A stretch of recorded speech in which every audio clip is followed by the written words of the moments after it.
What do you do, good people? I hope everybody is enjoying their holidays, man. This is December, the cheats, you know what I'm saying? That's why we are able to do videos now. There isn't a lot happening. But then, also we kill time with podcasts, obviously, just trying to improve, our thinking capacity, just trying to see if we cannot find solutions for our problems. And while listening to a podcast today. In fact, two podcasts. One is called Black Conversations, which is I think sponsored by Amstel. Is it Amstel? Castle Milk Stout. And the other podcast is the panel show. So on the panel show, the guest was a guy called Mpho Dagada, I think. Dagada. I don't know. It's Venda. And so he's formed a political party called the Rise. It's a very new political party, and so he's I guess he's running for for votes at the moment, just trying to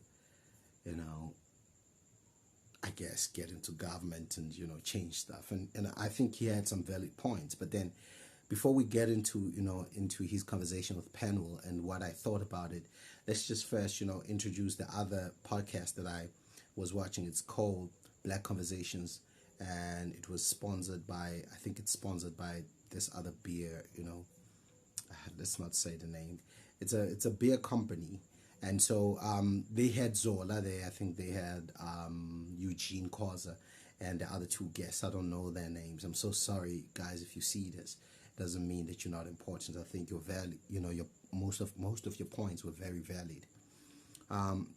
So let's go back to Dagada with Peno. I think he spoke about a couple of things that were very important about South Africa's, I guess, stance as far as just economics and just the overall condition of South Africa as we know it today. We all know, I think we can all agree that South Africa is in a bad condition, because I mean, looking at things such as the unemployment rate, especially the youth unemployment rate, and a lot of stuff like crime, a lot of stuff like poverty, and all the other social ills.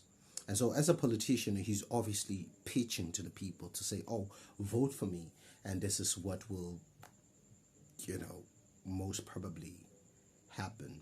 I think he's a very honest guy. I think he was a very consistent, I think, speaker throughout the show, and he never really changed his tone. I mean, his behavior seemed like legit, and he seems like a genuine person because he's a Christian.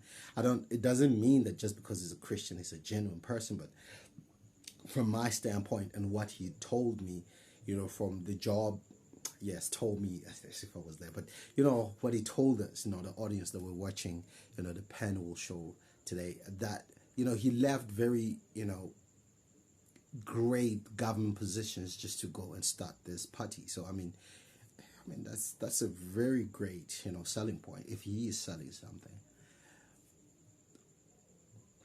And he said some very valid stuff. There's nothing much to dispute. I think he's very intelligent. First of all, for a 29-year-old to be thinking, on that level, and it was very interesting. And I think this is the kind of Limpopian we need to focus on. I'm not saying the other two Limpopians that are trending currently are not important, but this is the kind of Limpopian that we need to embrace. This is the kind of Limpopian who needs to trend. Yeah, I'm not necessarily gonna comment. I'm mostly gonna just ask a couple of questions, because I think that South Africa's problems are really as a result of the moral decay, as opposed to the systems and the structures. I mean, because I believe that the systems themselves are just like bodies, and then the humans that work within those systems or structures or, I guess, institutions are the soul of those particular institutions or systems. And therefore South Africa is in a moral decay. That's why it's so easy for people to sell themselves out or sell their people out, and just for the sake of making a buck. And how we see now killings, political killings of all sorts, and we find people actually buying hitmen to take out some of the opposition. It's crazy. That's where South Africa is currently. But but he's proposing that, as a tech guy, he has, so many ideas that he would like to implement. I don't know if that's realistic, because I mean, we are dealing with human beings here, and I think maybe he might just be missing that out. My question is, could a system literally, like, because I think our constitution, maybe it needs a bit of amendment, but I think it's a very good constitution. Just a lot of other systems that we have, like the education system or the curriculum, it's just that, they don't work mainly because of, the humans that are in them. It's not necessarily because, the systems themselves have a problem. No, I don't think so. It's just the humans that work within them that are making, the systems decay. And I think his answer might be legit, but then we don't know if religion is really the solution, because he just points out that 80% of South Africa is actually Christian, and if Christians are these righteous people, imagine if we had more Christians in government, and if they were to run the country, then the country would be much better. Probably, maybe there would be less corruption and all of that. But that's his proposition. I don't know. I think human behavior transcends religion, but that's a story for another day. Going on to the second conversation, I think the black conversations. I'm gonna say this. I do agree with Eugene.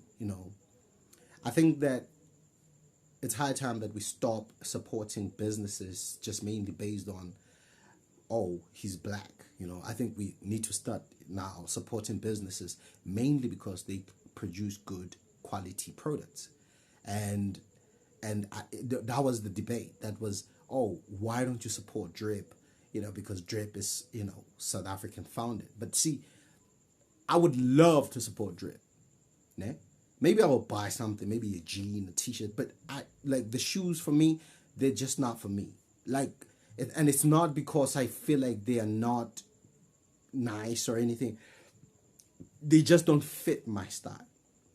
If you knew how I dress up, like, you would understand exactly what I mean.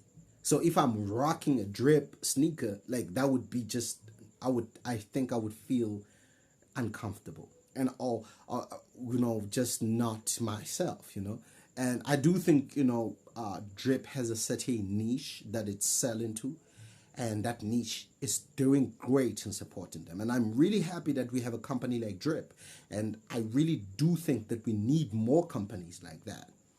But more importantly, companies like Drip need to study, the behavior of, all different people, or I guess niches in the country. Like, we have Mapiano, we have hip hop, for instance, we have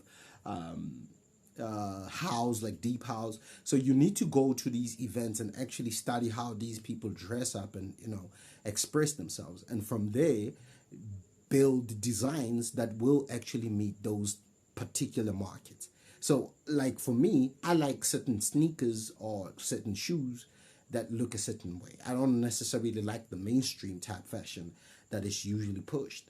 And therefore, that will require me to go and find, sneakers that are not necessarily designed in South Africa by South Africans. And therefore, I'm seen as a traitor in a way. But that's not the case at all. I just feel like the aesthetic, the visual aesthetic, or the artistic aesthetic, just the feel of the shoe does not really feel right for me. And so these are the two conversations that were very interesting today that I watched, and I think that everybody should go and watch them because they're very important and they are very eye-opening. And with that said, I think I will leave this conversation right here. Please, guys, like, share, and subscribe. Spread the word. Let's really learn. Let's really build ourselves into I guess reasoning people, or people with a reasoning capacity and great comprehension skills, because the world needs that. Our children need that. And with that said, peace and love, peace and love, peace and love.